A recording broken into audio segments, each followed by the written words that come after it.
At the 1891 International Art Exhibition in Munich, the atmosphere, once buzzing with aristocratic luxury, suddenly froze in the presence of an uninvited entity. Amidst the vibrant and elegant oil portraits, the crowd's footsteps came to an abrupt halt before a pitch-black abyss titled Lucifer. Legend has it that a high society gentleman, upon accidentally catching that gaze, collapsed on the spot, murmuring in labored breaths about an evil power that had just pierced through his soul. The fear rapidly escalated into collective panic when, just minutes later, another young painter was discovered in a state of total conscious collapse. According to recorded reports, this man fell into a sudden madness, self-inflicting injuries to his own eyes while screaming in terror about the gaze of the Antichrist. People began to believe that Stuck's Lucifer was not an ordinary painting, but a framed curse. But the true mystery lies in the obsession that lingered decades later in the mind of the man who sowed darkness across the entire continent: Adolf Hitler. Why did a brutal dictator, a man who saw himself as the architect of a new era, worship this painting as his most sacred treasure in his private office, especially before every decision that determined the fate of the world? What exactly are the eyes of the fallen angel in this painting hiding from us? On this journey, we will reopen the art forensic files buried under the shadows of history to deeply dissect and decode the secrets hidden behind this famous dark masterpiece by Franz von Stuck.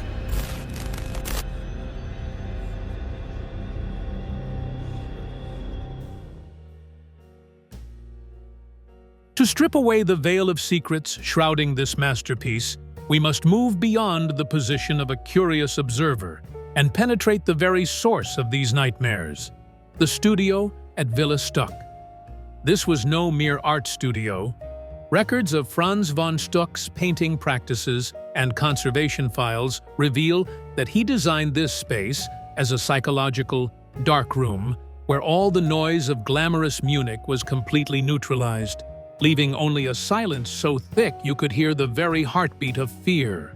Here, Stuck's art did not begin with a soaring imagination, but from the raw agony of flesh and bone. According to documents regarding contemporary models, Stuck employed a brutal approach. He forced them to maintain a state of extreme muscle contraction for hours on end under dim candlelight. Imagine that body like a volcano holding its breath, compressed so tightly that every fiber of meat began to twitch involuntarily, blue veins bulging against pale skin, and eyes reflecting the vacant stare of an exhausted soul. Stuck wasn't painting a legendary angel. He was watching and recording the moment human nature succumbed to physical weight, transforming the model into an exiled entity in the midst of reality. Deepening our probe into the painting's material composition, we encounter a grotesque kind of alchemy. Modern chemical analysis has confirmed a staggering fact. Stuck did not use ordinary black pigments. He personally mixed natural asphalt into his palette. This material possesses a terrifying, living characteristic. It never truly dries. Beneath a seemingly hardened surface, the asphalt continues to move silently, smoldering and flowing as slowly as black lava deep within the earth. It is this invisible shift over the years that has created gaping cracks, looking like open, festering wounds. The darkness in the painting, therefore, is not silent. It is breathing vividly, silently swallowing the form of the fallen angel into its own abyss. The eeriness is pushed to a climax by a layer of finely ground quartz powder hidden within the eyes. The natural prismatic structure of the quartz creates a bizarre light trap, causing Lucifer's eyes to glow like phosphorus, even when only a faint sliver of light passes over them. This technique transforms the painting into a stalking predator, locking onto the viewer regardless of which angle you try to flee to. It is no longer art. It is an existential pressure, a gaze piercing into the darkest regions we desperately try to hide within our souls. However, the turning point secret only truly surfaced when we subjected the painting to X-ray scans. The scans revealed a shocking truth. Traces of a broken chain and a demon's tail, originally drawn in great detail in the initial sketches, were aggressively erased by Stuck. This was not a mistake needing correction, but a reverse execution right on the canvas. An act of erasing canon that was never revealed in any mainstream aesthetic documents of the time. According to the academic painting rules and the strict religious dogmas of 19th century Bavaria, an Antichrist was mandatory, required to wear the chains of punishment. It was an ultimate moral barrier, a reassurance to the faithful that evil is always imprisoned. Yet, during white nights besieged by resentment and the feeling of being social outcast, Stuck's psyche underwent a violent distortion. Every brushstroke layering thick asphalt over those chains was a knife thrust directly into the chest of contemporary norms.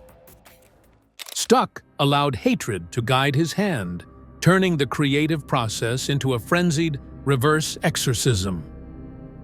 The removal of the chains was the moment he personally liberated the child of darkness from God's judgment. A haughty severance, he stripped the demon tail to humanize Lucifer and stripped the chains to deify evil. Now, that entity was no longer a suffering prisoner.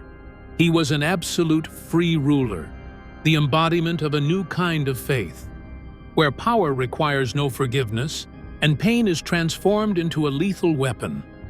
But right here, a chilling truth begins to emerge. Could it be that Stuck didn't just paint a picture, but unintentionally created a vessel for rebellion? It seems to be silently observing, patiently stalking for a way to parasitize those beings who crave the most brutal power, those who believe that only by daring to break every moral chain can they truly rule the world through hatred and the most ruthless schemes. And just as this dark blueprint was completed, that darkness did not stop on the canvas or within the pages of art history. It began to spread outward like a germ of disobedience, confronting the most powerful forces of Europe head-on. Franz von Stuck was not born into the velvet luxury of the aristocracy. He was the son of a poor miller. The child Stuck did not grow up on rosy dreams. He grew up amidst the dry grinding of wooden gears and the fear instilled by sermons on eternal punishment in hell. In the worldview of a Bavarian country boy at that time, the Almighty was not present through benevolence, but through oppression and utter terror. This harshness created a violent conflict within Stuck's soul and sowed the seeds for the darkness in his later art. On one side was orthodox religious faith, and on the other, a smoldering rebellion against a system that inherently ruled by fear. He was not seeking salvation, but craved confrontation. From this, a dark faith was born, a philosophy where beauty always goes hand in hand with brutality, and holiness is merely a thin veil concealing primitive instincts waiting to explode. For Stuck, art was not meant to soothe. It existed to strip bare the cruelty of human existence and expose the darkest corners that people always try to hide. The true tragedy began in 1891, when Stuck fell into a dilemma that could destroy his entire career. Historical records reveal an ironic truth. Stuck had received a massive amount of funding from Munich authorities to execute a religious work intended to be deterrent and instructive for the public. Yet, this was the moment his radicalism emerged most clearly. Instead of using that money to honor traditional faith, he secretly poured it all into building Villa Stuck, a black marble castle full of pagan nature, a sanctuary of his own where he could worship other gods, entities representing power and the dark ego. When the Royal Art Council infiltrated the studio and stood appalled by the true form of Lucifer, they handed down a ruthless ultimatum: either fix the painting according to the classical mold or face bankruptcy and a permanent exhibition ban. Stuck was pushed into the abyss of a choice between kneeling to preserve his fame or becoming a public enemy of the entire state of Bavaria. In the desperation of those white nights in 1891, Stuck did not choose to retreat. He chose revenge. He staged an artistic coup right on the canvas with all the fury of a man driven into a corner. Look closely at Lucifer's left hand, hanging limp and lightly touching the lower part of the wings. The strange point is that, on a portion of the wings, there is a mysterious reflective light. The key lies in the bottom left corner of the painting. There is a pale blue spot of light, looking very strange as if emerging from a bottomless pit. The motion of the left hand touching the wing and the eerie reflections against the backdrop, depicting the darkness of exiled hell, ignited fierce debates, splitting into three main schools of thought among art critics from the late 19th century through the mid-20th century. The first school, theological researchers, argues that this is a symbol of nostalgia. They contend that the pale blue reflection is the symbol for the last trace of divinity remaining on Lucifer's body. This touch is simply a hopeless act of self-consolation, showing the agony of one who realizes they have forever lost their homeland. In this case, the light of heaven, where Lucifer once belonged. Conversely, the school of behavioral psychology views this painting as a study of human inhibition and defensive reaction. From this perspective, Franz von Stuck intentionally arranged a highly uncomfortable seating posture for Lucifer. The body is stiff, the shoulders are raised high, but the left hand hangs with forced limpness. In psychology, this is the state of action freezing, a reaction when a human faces a shock so great that instead of collapsing, they compress all that energy inward to wait for an opportunity. The light touch of the left hand on the wing is decoded as a behavior of reinforcing pain. Instead of soothing the wound, Lucifer uses his fingers to probe the very place where angelic feathers once grew, now stripped away. Behaviorally, this is how an individual reminds themselves of failure and humiliation. This action signals the beginning of corruption. When pain is consciously repeated, it neutralizes altruism and forms a new, ruthless kind of strength. Lucifer is learning to accept his new form not through affection, but through cold calculation. Each touch to the wing is a self-affirmation that the old world is lost, and a new order based on resentment begins to form. This is exactly why the painting carries such a massive psychological weight, as it accurately depicts how a victim transforms themselves into a cold-blooded predator. Regardless of the interpretation, the pale blue spot of light in the left corner remains the most haunting and realistic detail in the entire work. It is not a warm light or salvation sent from above. It is, in fact, the lingering trace of a horrific collision, the moment the fallen angel was hurled down and slammed into the bottom of dark hell. It is a light that never agrees to be completely extinguished, smoldering like a solemn oath that the outcast will return to reclaim all that was lost with redoubled cruelty. This spot of light is a lethal trap. It draws the gaze, forcing us to stand there and witness firsthand the moment the last shred of goodness is crushed, giving way to a crowning, maddened will for revenge. It is not just the light of a fallen angel, but the reflection of every rage silently waiting to explode and consume the world. Observe Lucifer's posture very closely, a muscular body tensed up, shoulders hunched high, as if carrying a whole sky of melancholy, with the right hand propping up the chin in a state of absolute stillness. This contemplative pose of Lucifer's evokes the seating of Rodin's The Thinker, or the intellectual Il Pensieroso by Michelangelo. However, Franz von Stuck was not merely recreating a classic form. He was actually performing a ruthless soul transplant on the canvas. By borrowing the shell of a philosopher, Stuck silently embedded a predatory instinct waiting to explode, creating a visual trap that makes anyone looking at it feel an indescribable unease. In classical statues of a contemplative man, the hand-on-chin pose is a firm anchor of reason, where all gravity centers on the forehead to understand truth and seek harmony with the world. Yet with Lucifer, Stuck created an entity that goes completely against common human logic. Because, in essence, a fallen angel can never be a true philosopher. Philosophy is the journey toward the light of truth, whereas Lucifer uses his peak intellect to dig deeper into the darkness of negation. He does not sit there to understand humanity. He sits there to judge and peace.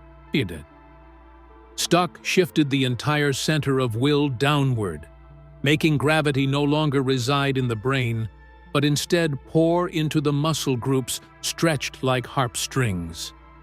This stillness does not carry the breath of peace, but the held breath of a fuse counting down. He does not contemplate for salvation. He is recoiling like a spring compressed by ultimate resentment, silently preparing for a horrific overthrow. The key to decoding this imprisoned rage actually lies in a staggeringly small detail that most viewers miss: the feet. While the philosophers or contemplators of Michelangelo and Rodin always have their feet placed firmly and serenely on the ground to symbolize a connection with reality, Lucifer's toes are curled tight, clutching deep into the precarious rock like the talons of an ancient bird of prey. This is the fight-or-flight reflex frozen in space, exposing a state of hatred accumulated to the point of distorting the physical form. This entity is clearly not sitting to contemplate truth. He is compressing all existential pressure to keep from lunging forward and tearing apart the one standing opposite him. It is the sobriety of an educated killer, one who understands the laws of the world only to find a way to break them. The most terrifying and shocking secret of the work lies in exactly what Stuck executed from the canvas in the final moments of creation. When scanning the painting under intense, raking light, researchers were appalled to discover rugged traces behind the tailbone, showing that a long, sharp demon tail had been painted over by Stuck with thick, dense asphalt. This was a bold, cognitive turning point, as Stuck understood that a demon tail would unintentionally comfort the viewer, giving them an escape to believe that evil is an alien monster easily exorcised. Erasing it was a surgery of humanizing Lucifer to perfection, breaking the final barrier between the devil and humanity, exposing a spine-chilling truth. Evil does not reside in grotesque forms. It hides within a brilliant intellect wearing a human face. By completely removing traces of animality, Stuck transformed the work into a dark mirror, where Lucifer is no longer one exiled in a distant hell, but a present entity ready to invade the mind of anyone nurturing hatred. This fake philosopher has now become a symbol of dark knowledge, one who uses wisdom to plan destruction and devastation.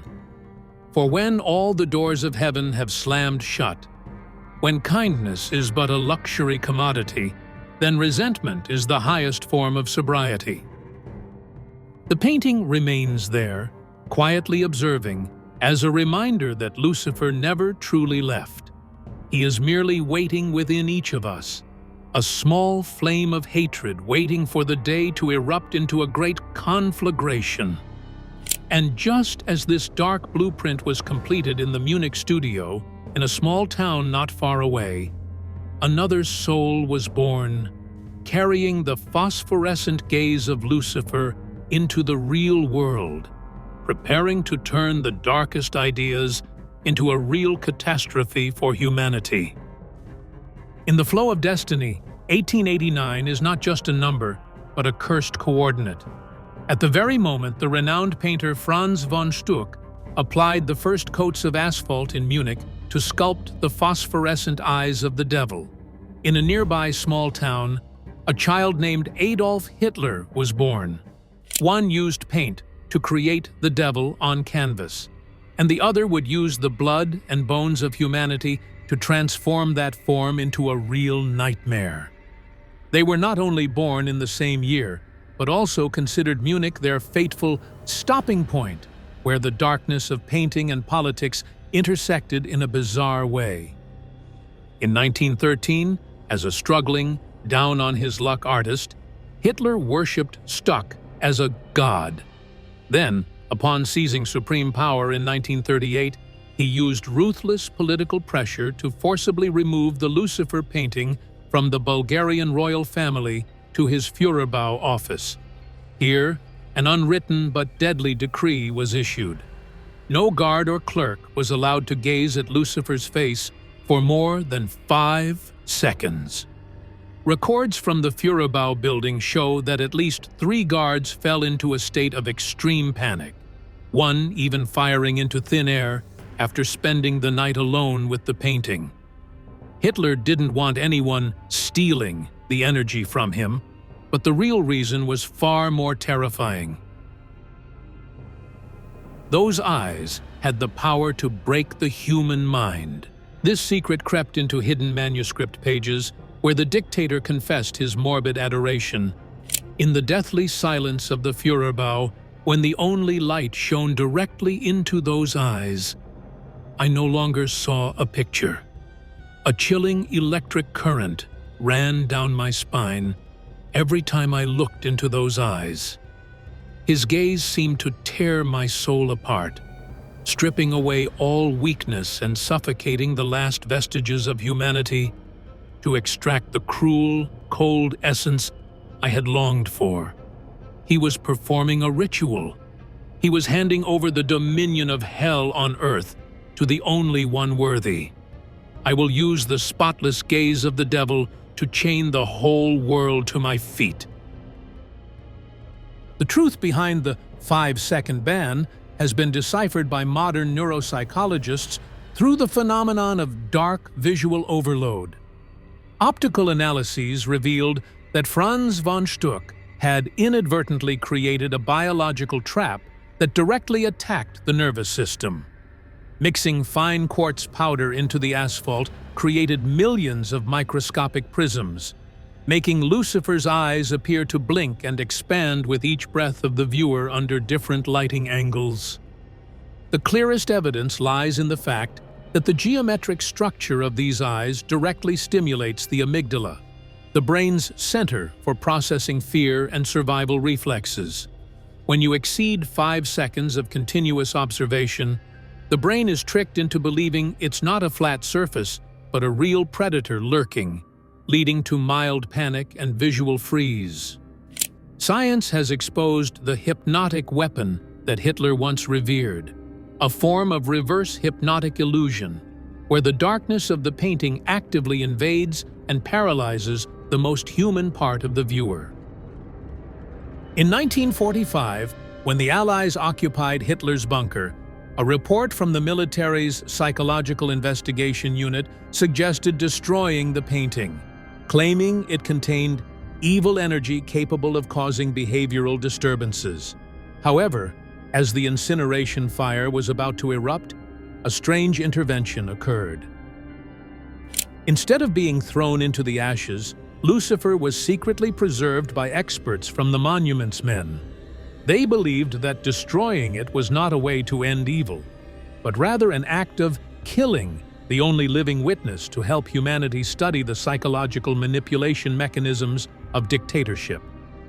To this day, the painting remains at the National Gallery of Bulgaria. Conservation experts have noted a peculiar phenomenon. The bitumen layer is still silently undergoing chemical changes, making Lucifer seem to age and sink deeper into darkness, along with our real time. To this day, Lucifer silently observes the world from Sophia, waiting for souls cold enough to align with it. A reminder that evil only needs a single unblinking glance to begin its destruction. Franz von Stuck is dead, but Lucifer continues to silently observe the world from Sophia. Do you possess the coldness within you to align with it, as the tyrant of old did? Hold your breath and begin the countdown. How many seconds remain before that darkness devours your soul? These interpretations may have touched a deep part of you, but art never has a single answer.